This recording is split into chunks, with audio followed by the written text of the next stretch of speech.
بسم اللہ الرحمن الرحیم۔ السلام علیکم ورحمۃ اللہ وبرکاتہ۔ دوستو، آج ایک اور دلچسپ ویڈیو کے ساتھ آپ کی خدمت میں حاضر ہیں۔ آج کے ٹاپک کی جانب بڑھنے سے پہلے آپ سے گزارش کہ آپ ہمارے یوٹیوب چینل راہ حیات کو سبسکرائب کر لیں اور بیل کے آئیکن کو بھی پریس کر دیں تاکہ آنے والی ویڈیوز کا نوٹیفیکیشن آپ کو یوٹیوب اپلیکیشن پر ملتا رہے اور آپ ہماری ویڈیوز بر وقت دیکھ سکیں۔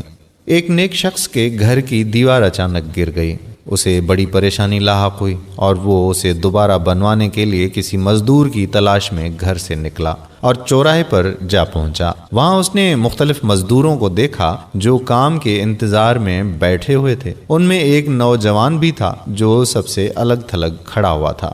اس کے ایک ہاتھ میں تھیلا اور دوسرے ہاتھ میں تیشا تھا۔ میں نے اس نوجوان سے پوچھا کہ کیا تم مزدوری کرو گے؟ نوجوان نے جواب دیا، ہاں۔ میں نے کہا، گارے کا کام کرنا ہوگا۔ نوجوان کہنے لگا کہ ٹھیک ہے، لیکن میری 3 شرطیں ہیں۔ اگر تمہیں منظور ہوں تو میں کام کرنے کے لیے تیار ہوں۔ پہلی شرط یہ ہے کہ تم میری مزدوری پوری ادا کرو گے۔ دوسری شرط یہ ہے کہ مجھ سے میری طاقت اور صحت کے مطابق کام لوگے، اور تیسری شرط یہ ہے کہ نماز کے وقت مجھے نماز ادا کرنے سے نہیں روکو گے۔ میں نے یہ تینوں شرطیں قبول کر لیں اور اسے ساتھ لے کر گھر آ گیا، جہاں میں نے اسے کام بتایا اور کسی ضروری کام سے باہر چلا گیا۔ جب میں شام کے وقت واپس آیا تو دیکھا کہ اس نے عام مزدوروں سے دگنا کام کیا ہے۔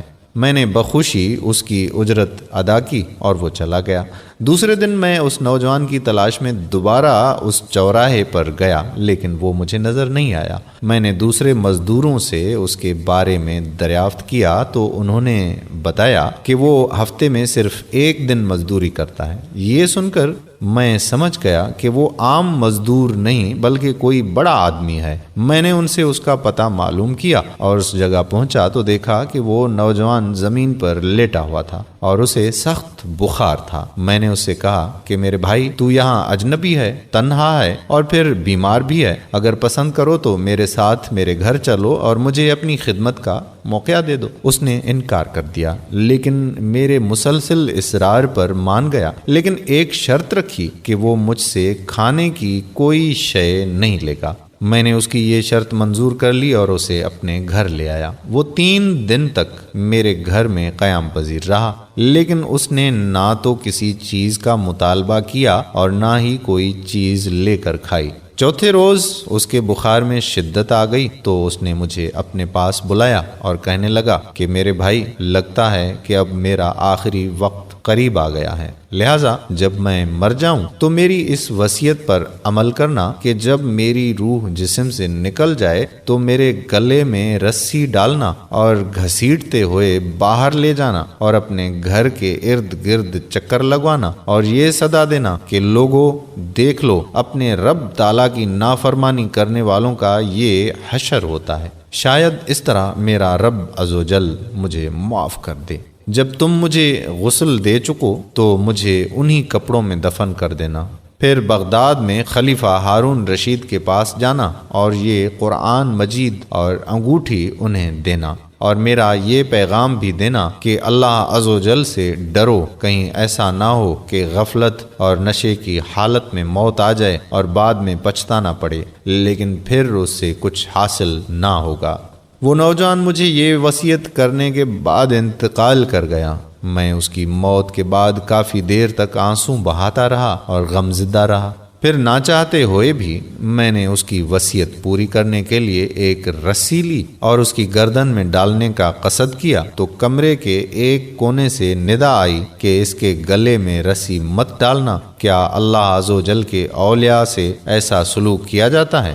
یہ آواز سن کر میرے بدن پر کپ کپی طاری ہو گئی۔ یہ سننے کے بعد میں نے اس کے پاؤں کو بوسہ دیا اور اس کے کفن و دفن کا انتظام کرنے چلا گیا۔ اس کی تدفین سے فارغ ہونے کے بعد میں اس کا قرآن پاک اور انگوٹھی لے کر خلیفہ کے محل کی جانب روانہ ہو گیا۔ میں نے وہاں جا کر اس نوجوان کا واقعہ ایک کاغذ پر لکھا اور محل کے داروغے سے اس سلسلے میں بات کرنا چاہی تو اس نے مجھے جھڑک دیا اور اندر جانے کی اجازت دینے کے بجائے اپنے پاس بیٹھا لیا۔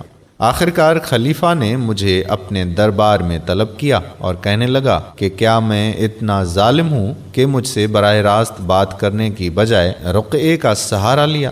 میں نے عرض کیا کہ اللہ تعالیٰ آپ کا اقبال بلند کرے، میں کسی ظلم کی فریاد لے کر نہیں آیا بلکہ ایک پیغام لے کر حاضر ہوا ہوں۔ خلیفہ نے اس پیغام کے بارے میں دریافت کیا تو میں نے وہ قرآن مجید اور انگوٹھی نکال کر اس کے سامنے رکھ دی۔ خلیفہ نے ان چیزوں کو دیکھتے ہی کہا کہ یہ چیزیں تجھے کس نے دی ہیں؟ میں نے عرض کی کہ ایک گارا بنانے والے مزدور نے۔ خلیفہ نے ان الفاظ کو 3 بار دہرایا، گارا بنانے والا، گارا بنانے والا، گارا بنانے والا، اور پھر رو پڑا۔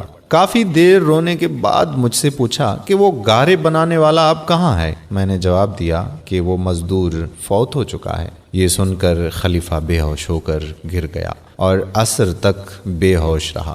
میں اس دوران حیران و پریشان وہیں موجود رہا۔ پھر جب خلیفہ کو کچھ افاقہ ہوا تو مجھ سے دریافت کیا کہ اس کی وفات کے وقت تم اس کے پاس تھے؟ میں نے اس بات میں سر ہلا دیا تو کہنے لگا کہ اس نے تجھے کوئی وصیت بھی کی تھی۔ میں نے اس نوجوان کی وصیت بتائی اور وہ پیغام بھی دے دیا جو اس نوجوان نے خلیفہ کے لیے چھوڑا تھا۔ جب خلیفہ نے یہ ساری باتیں سنی تو مزید غمگین ہو گیا اور اپنے سر سے عمامہ اتار دیا، اپنے کپڑے چاک کر ڈالے اور کہنے لگا کہ اے مجھے نصیحت کرنے والے، اے میرے زاہد و پارسا، اے میرے شفیق۔ اس طرح کے بہت سے القاب خلیفہ نے اس مرنے والے نوجوان کو دیے اور مسلسل آنسوں بھی بہاتا رہا۔ یہ سارا معاملہ دیکھ کر میری حیرانی اور پریشانی میں مزید اضافہ ہو گیا کہ خلیفہ ایک عام سے مزدور کے لیے اس قدر غمزدہ کیوں ہے؟ جب رات ہوئی تو خلیفہ نے مجھ سے اس کی قبر پر لے جانے کی خواہش ظاہر کی تو میں اس کے ساتھ ہو لیا۔ خلیفہ چادر میں منہ چھپائے میرے پیچھے پیچھے چلنے لگا۔ جب ہم قبرستان میں پہنچے تو میں نے ایک قبر کی طرف اشارہ کر کے کہا کہ علی جا، یہ اس نوجوان کی قبر ہے۔ خلیفہ اس کی قبر سے لپٹ کر رونے لگا۔ پھر کچھ دیر رونے کے بعد اس کی قبر کے سرہانے کھڑا ہوا اور مجھ سے کہنے لگا کہ یہ نوجوان میرا بیٹا تھا، میری آنکھوں کی ٹھنڈک اور میرے جگر کا ٹکڑا تھا۔ ایک دن یہ رقص و سرود کی محفل میں گم تھا کہ مکتب میں کسی بچے نے یہ آیت کریمہ تلاوت کی جس کا ترجمہ ہے، کیا ایمان والوں کو ابھی وہ وقت نہ آیا کہ ان کے دل جھک جائیں اللہ کی یاد کے لیے؟ جب اس نے یہ آیت سنی تو اللہ تعالیٰ کے خوف سے تھر تھر کانپنے لگا اور اس کی آنکھوں سے آنسوں کی جھڑی لگ گئی اور یہ پکار پکار کہنے لگا، کیوں نہیں، کیوں نہیں، اور یہ کہتے ہوئے محفل کے دروازے سے باہر نکل گیا۔ اس دن سے ہمیں اس کے بارے میں کوئی خبر نہ ملی یہاں تک کہ آج تم نے اس کی وفات کی خبر دی ہے۔ یہ قصہ حکایت الصالحین صفحہ نمبر 47 سے لیا گیا۔ میرے دوستو، اس دنیا کی کوئی حقیقت نہیں، حقیقت یہی ہے کہ یہ دنیا فانی ہے، یہ صرف خواب ہے جو کل ہی ختم ہو جائے گا، اور جب ہم غفلت کی نیند سے اٹھیں گے تو ہمارا حساب کتاب شروع ہو جائے گا۔ اس سے پہلے کہ اس دنیا کو ہم چھوڑ کر چلیں، سنبھل جائیں اور اپنے اللہ پاک کی بتائے ہوئے راستے پر چلنے کی کوشش کریں۔ میرے دوستو، امید کرتے ہیں کہ ہماری آج کی یہ ویڈیو آپ کو ضرور پسند آئی ہوگی اور اپنے دوستو احباب کے ساتھ بھی شیئر کریں گے۔ اگر آپ نے ابھی تک ہمارا چینل راہ حیات سبسکرائب نہیں کیا تو ہمارے چینل راہ حیات کو سبسکرائب کر لیں اور بیل کے آئیکن کو بھی پریس کر لیں تاکہ ایسی مزید معلوماتی ویڈیوز آپ تک پہنچتی رہیں۔ جزاک اللہ خیرہ۔ آنے والی ویڈیو تک قادر کلہوڑو کو اجازت دیجیے۔ اللہ حافظ۔